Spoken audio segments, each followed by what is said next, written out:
Hello student, good morning.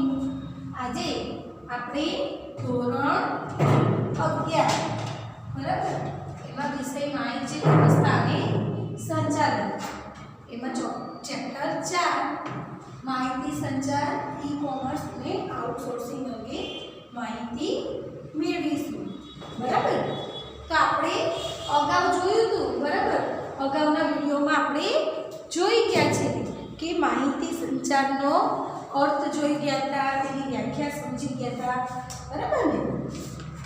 તો આપણે અર્થની વ્યાખ્યા જોઈ હતી, તો એમાં આપણે માહિતી સંચારની વ્યાખ્યા જોઈ હતી કે પોતાના મગજના વિચારો અન્યના એટલે કે બીજાના મગજમાં દાખલ કરવાની પ્રક્રિયા બરાબર। માહિતી સંચાર એટલે શું? તો માહિતી સંચાર એટલે લોકો વચ્ચે થતી એવી પ્રક્રિયા કે જેમાં માહિતી મોકલનારના જ્ઞાન, વિચારો, ખ્યાલો, સમજણ, સંવેદનાઓ, લાગણીઓ કે વલણો અંગેની માહિતીનું યોગ્ય સંકેતો દ્વારા યોગ્ય માધ્યમથી થતું એવું પ્રસરણ છે કે માહિતી મેળવનારને પ્રભાવિત કરે છે અને તેના વર્તનમાં શું થાય? પરિવર્તન થાય છે અને તે તેની સાથે સંબંધો જાળવી રાખે છે બરાબર। પછી આપણે બીજી એક વ્યાખ્યા જોઈ હતી કે વિચારો, અભિપ્રાયો કે માહિતીનું વક્તવ્ય, લખાણ કે સંજ્ઞાઓ દ્વારા જે સંદેશાની આપલે થતી હોય તેને માહિતી સંચાર કહેવામાં આવે છે બરાબર। આ વ્યાખ્યા આપણે જોઈ ગયા હતા અને માહિતી સંચારમાં અર્થમાં આપણે જોયું હતું કે માહિતી સંચારની શરૂઆત આદિમાનવો દ્વારા થઈ હતી। તે લોકો ઈશારા દ્વારા અને હાવભાવની મદદથી શું કરતા હતા? સંકેતો દ્વારા તે લોકો માહિતી સંચાર કરતા હતા। ત્યાર પછી ધીરે ધીરે બોલીની શોધ થઈ બરાબર ને, અને બોલીની શોધ થયા પછી લોકો ભાષાનો ઉપયોગ કરવા મળ્યા, ભાષાકીય વિવિધ ભાષાઓ બોલાતી ગઈ। તે માહિતી સંચારના અલગ અલગ સ્વરૂપો અસ્તિત્વમાં આવ્યા, લેખિત, મૌખિક, સાંકેતિક દરેક સ્વરૂપો અસ્તિત્વમાં આવ્યા બરાબર। હવે આપણે માહિતી સંચારની પ્રક્રિયાના સોપાનો સમજીશું। તો આ પ્રશ્ન વિષય નંબર 2 શું થશે? માહિતી સંચારની પ્રક્રિયાના સોપાનો સમજાવો। તો આપણે માહિતી સંચાર અંગેની માહિતી તો ઓલરેડી મેળવી જ ચૂક્યા છીએ બરાબર। તો હવે ત્યાર પછી માહિતી સંચારની પ્રક્રિયાના સોપાનો જોઈશું। તો એમાં સૌપ્રથમ આપણે માહિતી કે માહિતી કોને કહેવાય, ડેટા કોને કહેવાય બરાબર। માહિતી એટલે અંગ્રેજીમાં તેને શું કહેવાય? ડેટા। તો આ ડેટા કહેવાય કોને? તો આપણને એવો પ્રશ્ન થાય, ફોર એક્ઝામ્પલ તમે ડીમાર્ટમાં ગયા બરાબર અને દરેક વસ્તુના આપણે ભાવ જોઈએ છે। ભાઈ બિસ્કિટ, તો બિસ્કિટની દરેક પ્રોડક્ટના આપણે શું કરીએ છીએ? ભાવ જોઈએ છે। તો જે એ ભાવ જોઈએ છે એ શું છે? માહિતી છે। તો એ માહિતીને આપણે શું કહીએ? ડેટા કહીએ બરાબર। ફોર એક્ઝામ્પલ આપણે જોઈએ તો વસ્તી ગણતરીમાં દરેક ઘરે શું કરવામાં આવે છે? નોંધણી કરવામાં આવે છે અને એનું આખું એક શું કરવામાં આવે છે? એક માહિતી એકત્રિત કરવામાં આવે છે। તો એ માહિતીને પણ આપણે ડેટા કે માહિતી કહી શકીએ, આધારભૂત માહિતી ગણી શકાય। પરંતુ સૌથી વધુ અને સૌથી ઓછું એ શું છે? માત્ર એક માહિતી ગણી શકાય બરાબર, વિગતવાર ગણી શકાય।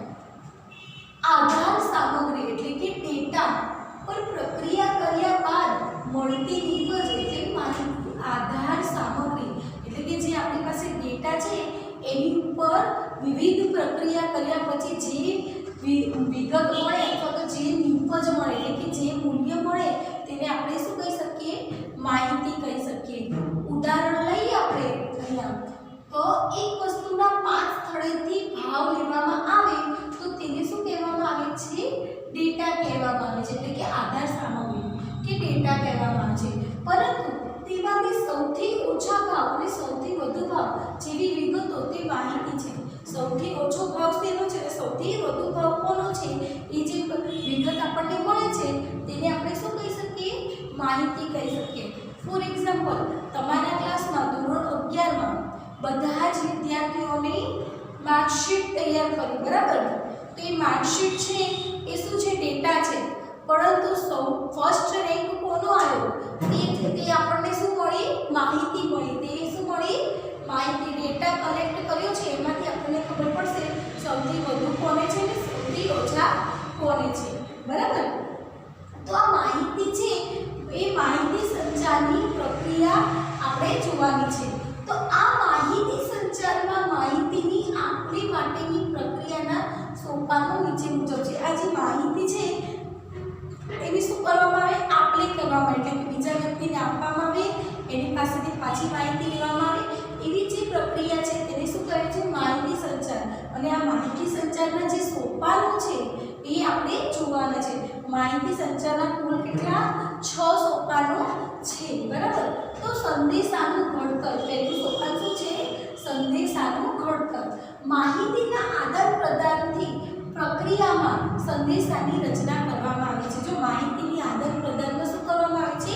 સંદેશાની રચના કરવામાં આવે છે ફોર એક્ઝામ્પલ આજે આપણે ચેપ્ટર 4 એમાં આપણે ક્વેશ્ચન નંબર 2 માહિતી સંચારની પ્રક્રિયાના સોપાનો જોઈ રહ્યા છે બરાબર તો જે આ માહિતી છે મારી પાસે એ હું શું કરું છું તમને આપું છું એટલે કે આદાન પ્રદાન થાય છે બરાબર આ પ્રક્રિયા મારી પાસે જે સંદેશો છે એ હું શું કરું છું તમને આપું છું ફોર એક્ઝામ્પલ સ્કૂલમાં તમને કહેવામાં આવ્યું કે સવારે 12 વાગે આવવાનું છે આ સવારે 7 વાગે આવવાનું છે તથા 12 વાગે છૂટવાનું છે બરાબર તો જો આ માહિતી સૌપ્રથમ કોની પાસે હશે ટીચરની પાસે હશે બરાબર શિક્ષક એ શું કરશે સંદેશાનું પહેલા તો ઘડતર કરશે કે કઈ રીતે બાળકોને આ માહિતી આપવી બરાબર પછી તે માહિતી બાળકોને આપવામાં આવશે તે માહિતી બાળકો શું કરશે સ્વીકાર કરશે બરાબર સ્વીકાર કરશે ત્યાર પછી તેનું અર્થઘટન કરશે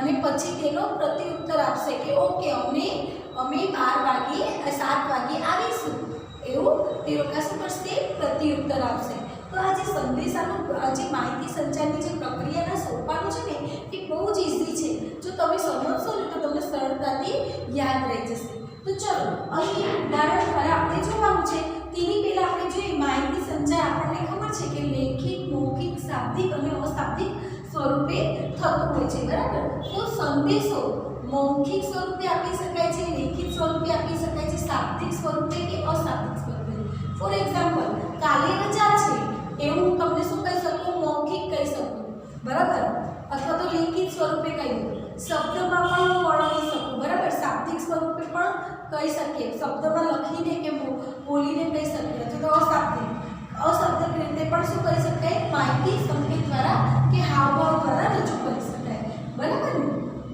તો હવે આપણે માહિતી સંચારની પ્રક્રિયાના સોપાનો જોઈશું કુલ કેટલા 1 2 3 4 5 ને 6 સોપાનો છે તેના મુદ્દાઓ આપેલા છે અહીં આપણે સોપાનની સમજૂતી લીધી છે અને અહીં એક ઉદાહરણ લીધું છે કે રાજકોટથી રાત્રે 8 કલાક પછી વડોદરા જવા માટે બસ કેટલા વાગે મળશે તેવા પ્રશ્નની માહિતી સંચારની પ્રક્રિયા હવે જો ફોર એક્ઝામ્પલ મારે રાત્રે રાજકોટથી વડોદરા જવું છે તો હું શું કરીશ ફર્સ્ટ ઓફ ઓલ તો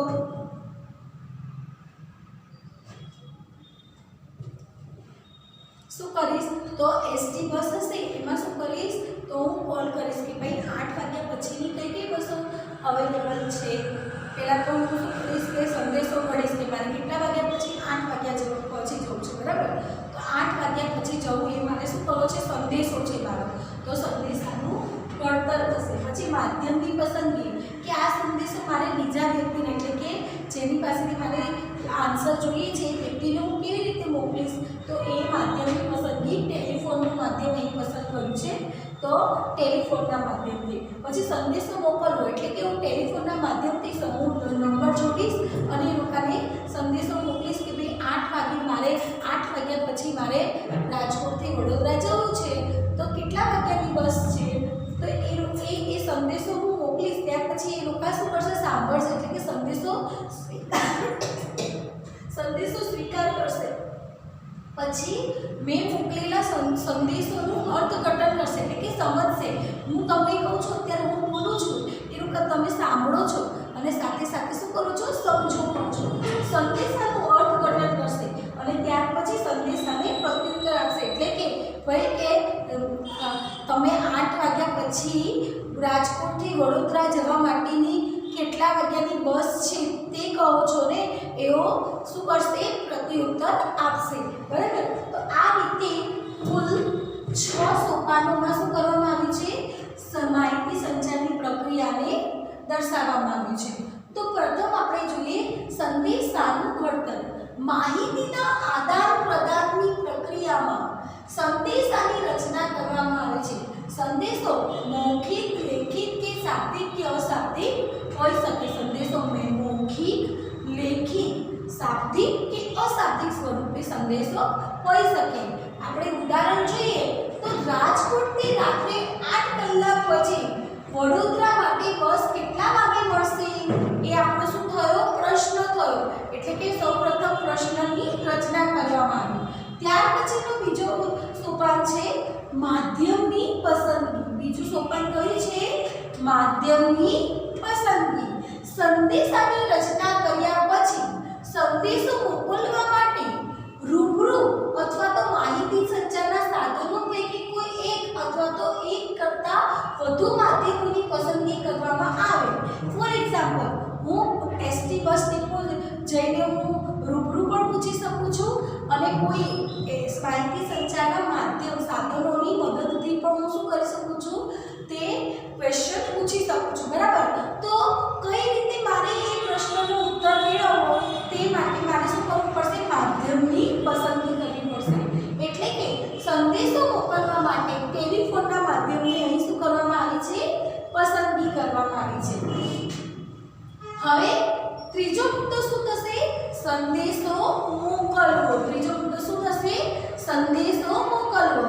સંદેશાની રચના અને માધ્યમની પસંદગી કર્યા પછી સંદેશો મોકલવામાં આવે છે. જો પહેલા સંદેશાની રચના કરી, ત્યાર પછી સંદેશાનું માધ્યમ પસંદ કર્યું કે કયા માધ્યમથી મારે સંદેશો મોકલવાનો છે. તે માધ્યમની પસંદગી કરીને પછી હવે તો શું કરવાનું છે? આપણે સંદેશો મોકલવાનો જ છે ને, તો સંદેશો મોકલવામાં આવે છે. એટલે કે અહીં ઉદાહરણ જોઈએ તો ટેલિફોન દ્વારા રાજકોટથી રાત્રે 8 કલાક પછી વડોદરા જવા માટે બસ ક્યારે મળશે તેવું પૂછવામાં આવે છે. એટલે કે ટેલિફોનથી શું પૂછવામાં આવશે? કે રાજકોટથી વડોદરા જવા માટે બસ ક્યારે મળશે તેવું ફોન દ્વારા પૂછવામાં આવે છે. હવે પૂછ્યું પછી હું પૂછીશ એટલે શું કરશે? એ લોકો સંદેશો સ્વીકારશે, સાંભળશે. બરાબર. એટલે કે સંદેશો સ્વીકારવો. ચોથો મુદ્દો શું થશે? સંદેશો સ્વીકારવો. સંદેશો મોકલનાર સંદેશો મોકલે છે ત્યારે સંદેશો મેળવનાર સંદેશાનો સ્વીકાર કરે છે. હું તમને કહું છું એ બધું જ તમે સાંભળો છો, એટલે કે સંદેશાનો તમે સ્વીકાર કરો છો. અહીં આપણે ઉદાહરણમાં જઈએ તો ટેલિફોન દ્વારા રાજકોટથી રાત્રે 8 કલાક પછી વડોદરા જવા માટે બસ ક્યારે મળશે તેવો સંદેશો શું કરશે? સામે પક્ષે ટેલિફોનની બીજી સાઈડે જે વ્યક્તિ સાંભળતો હશે તે શું કરશે? સાંભળશે. બરાબર. હવે આપણે પાંચમો મુદ્દો જોઈશું, સંદેશાનું અર્થઘટન. હવે સાંભળ્યા પછી તમે એને શું કરશો? સમજશો. બરાબર. તો તેવી જ રીતે અહીં પણ શું કરવામાં આવશે? સંદેશાનું અર્થઘટન કરવામાં આવશે કે સંદેશો મોકલનાર સંદેશામાં એવી ભાષા અને શબ્દોનો ઉપયોગ કરે છે જેથી સંદેશો સ્વીકારનાર તેનું યોગ્ય રીતે અર્થઘટન કરી શકે. જો સંદેશો આપણે એવી રીતે મોકલવો કે જેથી સંદેશો સાંભળે ને એ વ્યક્તિ તેને સમજી શકે, તેને સમજણ પડે તેવી રીતે આપણે સંદેશાની ભાષા રાખવી જોઈએ. જ્યારે સંદેશો મોકલનાર રાજકોટથી રાત્રે 8 કલાક પછી વડોદરા જવા માટેની બસ ક્યારે મળશે તેવું પૂછે છે ત્યારે સંદેશો સ્વીકારનાર એટલે કે સામો પક્ષ એ રાત્રે 8 કલાક પછી વડોદરા જવા માટેની બસ મળશે તેવું જ સમજે છે. એટલે કે વડોદરા જવા માટે 8 વાગ્યા પછી બસ મળશે એવું સમજે છે. ક્યારે મળશે તેવું નહીં સમજતો. તે શું સમજે છે? બસ મળશે એવું સમજે છે. બરાબર. સંદેશાનું પ્રત્યુત્તર એટલે કે છેલ્લો મુદ્દો શું? હવે એનો જવાબ આપવાનો કે હવે જે સામે પક્ષે હશે ને એ શું કરશે? જવાબ આપશે. સંદેશો સ્વીકારનાર સંદેશાનું યોગ્ય અર્થઘટન કરી તેનો પ્રત્યુત્તર આપશે. એટલે કે સમજીને શું આપશે? તેનો વ્યવસ્થિત જવાબ આપશે. તો સંદેશો સ્વીકારનાર રાજકોટથી રાત્રે 8 કલાક પછી વડોદરા જવાની બસ ક્યારે મળશે તેવો પ્રત્યુત્તર પ્રત્યુત્તર આપે છે એટલે કે બસ મળશે તો તેની સામે શું મળશે, શું કહે છે કે ક્યારે મળશે તેવું તમે પૂછો છો એવું શું કરશે, પ્રત્યુત્તર આપશે. બરાબર. આપણે એક એક્ઝામ્પલ લઈએ તો ફોર એક્ઝામ્પલ આપણે બધા વોટ્સઅપ યુઝ કરીએ છીએ. બરાબર. તો મારી પેપર સ્ટાઇલ તમને સેન્ડ કરવાની છે. તો ફર્સ્ટ ઓફ ઓલ મારું મેઇન શું છે, પેપર સ્ટાઇલ મોકલવાની છે.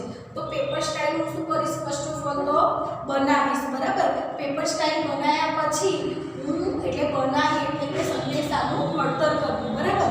બનાવ્યા પછી હું માધ્યમની પસંદગી કરું છું કે કયા માધ્યમથી મોકલું, કે ભાઈ કે પ્રિન્ટ કાઢીને દરેકને સ્કૂલ દ્વારા આપવી કે પછી વોટ્સઅપમાં સેન્ડ કરી દો.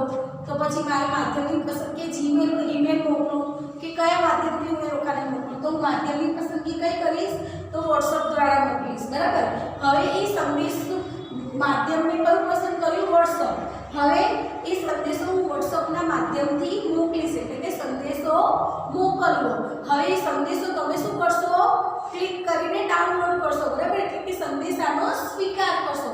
હવે ડાઉનલોડ થઈ ગયો પછી શું કરશો કે ટીચરે શું મોકલ્યું છે એ તમે જોશો ને તો સંદેશાનો અર્થઘટન કરશો, સમજશો અને સંદેશો સમજ્યા પછી તેનો પ્રત્યુત્તર આપશો. એટલે કે સામે સંદેશો સ્વીકાર્યા પછી તમે મને કહેશો કે ઓકે મેડમ આ બધું આ રીતે અમે મહેનત કરીશું. બરાબર. તો આ રીતે શું થશે, તો આખું 6 સોપાનો અહીં આવી જાય છે.